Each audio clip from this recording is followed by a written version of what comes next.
నమస్తే DRB news కు స్వాగతం. ఘనంగా ఘటిక సిద్ధేశ్వరాలయ ముఖద్వారం ప్రారంభం. సీతారామపురం మండలం, నెల్లూరు జిల్లా, సీతారామపురం మండలం, పొలంగారి పల్లె గ్రామ సమీపంలో నిర్మాణదాతలు కొమరశెట్టి వెంకట సుబ్బారావు, శుభరత్నమ్మల ఆర్థిక సహకారంతో సుమారు 30 లక్షల వ్యయంతో అద్భుతంగా ఘటిక సిద్ధేశ్వరాలయ ముఖద్వారం రూపుదిద్దుకుంది. ఈ కార్యక్రమానికి ముఖ్యాతిథిగా ఉదయగిరి శాసనసభ్యులు కాకర్ల సురేష్ పాల్గొని రిబ్బన్ కట్ చేసి ప్రారంభించారు. అనంతరం సిద్ధేశ్వర ఆలయ ప్రధాన అర్చకులు ఉమామహేశ్వర శర్మ ఆధ్వర్యంలో వేద పండితులచే పూజా కార్యక్రమాలు నిర్వహించారు.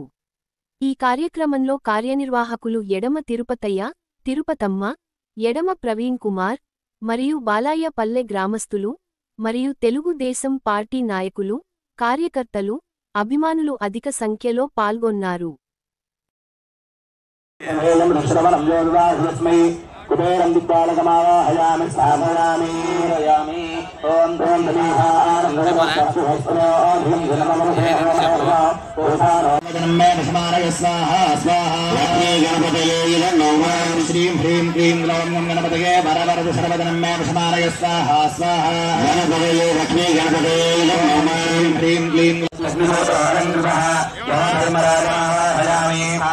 పూజయామి.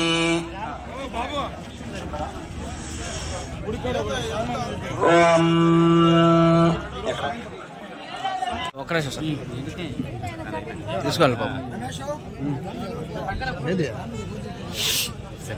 ఫోటో తీసుకొని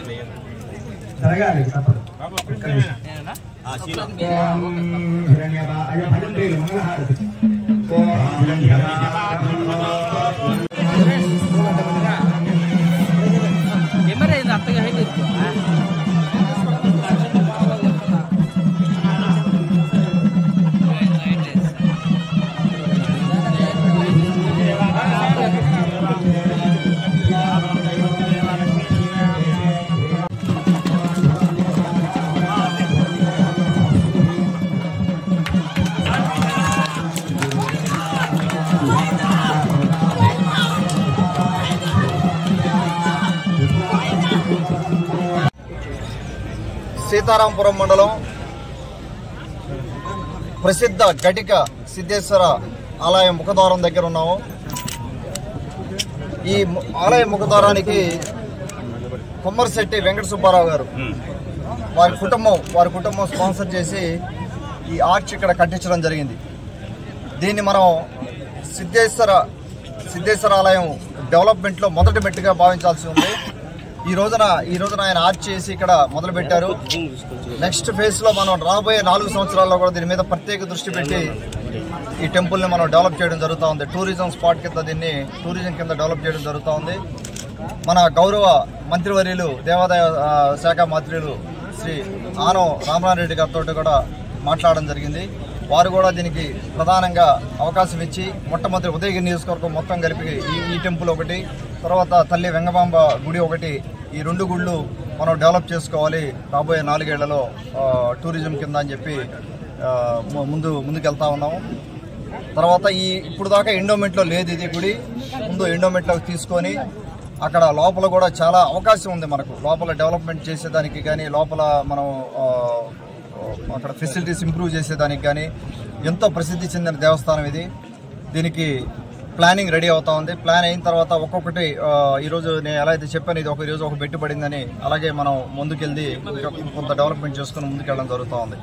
ఇక్కడికి వచ్చిన ప్రతి ఒక్కరు కూడా దాదాపుగా సీతారామపురం మండలం నాయకులందరూ, తెలుగుదేశం పార్టీ నాయకులందరూ వచ్చారు. అలాగే మన బయట మండలాల నుంచి కూడా నాయకులు, కార్యకర్తలు రావడం జరిగింది. ఎంతోమంది తరలి వచ్చారు. వాళ్ళందరికీ కూడా నా ధన్యవాదాలు తెలుపుకుంటా ఉన్నాను. సీతారామపురం దాదాపుగా చివరి మండలం ఇది. ఉదయగిరి నియోజకవర్గంలో కడపకు దగ్గరగా ఉండే మండలం ఇది. సో ఇక్కడ డెవలప్మెంట్ చేయాల్సింది చాలా ఉంది. రేపు రాబోయే సమ్మర్లో ముందు దాని మీద దృష్టి పెడతాను. రేపు రాబోయే సమ్మర్లో మన అసెంబ్లీలో కూడా మాట్లాడడం జరుగుతుంది. దాని గురించి వాటర్ సమస్య రాబోతా ఉంది, డ్రింకింగ్ వాటర్ సమస్య. లాస్ట్ టైం నేను క్యాంపెయిన్ చేసినప్పుడు మే అంటే మిడ్ సమ్మర్లో క్యాంపెయిన్ చేసినప్పుడు చాలా చోట్ల డ్రింకింగ్ వాటర్ సమస్య చూడడం జరిగింది. ఒక సీతారామపురం మండలమే కాదు, మిగతా మండలాల్లో కూడా వాటి మీద ప్రత్యేక దృష్టి పెట్టి ఆ నీటి ఎద్దడి లేకుండా సమ్మర్లో తాగేదానికి నీళ్ళకి ఇబ్బంది లేకుండా చేయాలన్నదే నా ప్లాన్ చేసుకుంటా ముందుకెళ్తా ఉన్నాం. ఇంతకుముందు కూడా పవన్ కళ్యాణ్ గారితో మాట్లాడడం జరిగింది, బాబు గారితో మాట్లాడడం జరిగింది. ఎన్టీఆర్ సుజల పథకం కింద మనం ఏదైతే మొదటి ప్లాంట్లు అవి పెట్టున్నామో అవి కూడా ఒకసారి మళ్ళీ రిస్టోర్ చేసి వాటి నుంచి కూడా నీళ్లు డ్రింకింగ్ వాటర్ ఇవ్వాలని చెప్పి ఆ రోజున మాట్లాడుతూ ఉన్నాం. దానికి ఇంకా బడ్జెట్ రిలీజ్ అవ్వలేదు. ఈ లోపల మనకున్న బడ్జెట్లో మనకు వచ్చిన అవకాశాల్లో దాదాపుగా 22 వాటర్ ప్లాంట్లు పెట్టడం జరుగుతుంది. స్టార్ట్ చేయబోతా ఉన్నాం. ఒక వారం రోజుల్లో 22 వాటర్ ప్లాంట్లు అన్ని మండలాల్లో ఎక్కడైతే బాగా అవసరం ఉందో అక్కడ 22 వాటర్ ప్లాంట్లు పెట్టడం జరుగుతూ ఉంది. ఈ నీటి సమస్య అనేది తాగేదానికి నీళ్ళు అవ్వచ్చు, సాగునీరు అవ్వచ్చు. ఈ రెండు సమస్యలు పెద్ద సమస్యలు. ఉదయగిరి నియోజకవర్గంలో దాదాపుగా 40 ఏళ్ళ నుంచి మనం సఫర్ అవుతానే ఉన్నాము. వాటి మీద ప్రత్యేక దృష్టి పెట్టి ముందుకు పోవడం జరుగుతూ ఉంది. మనకి ఎక్కడ అవకాశం దొరికినా కూడా, ఏ డయాస్ మీద అవకాశం దొరికినా, అసెంబ్లీలో అవకాశం దొరికినా, బాబు గారితో అవకాశం దొరికినా దీని గురించే ప్రస్తావించడం జరుగుతూ ఉంది. ఆ విధంగా మనం ముందుకు పోవడం జరుగుతుంది. ఇక్కడికి వచ్చిన వాళ్ళందరికీ కూడా ప్రత్యేక ధన్యవాదాలు తెలుపుకుంటూ సెలవు. ఫోటో తీసుకొని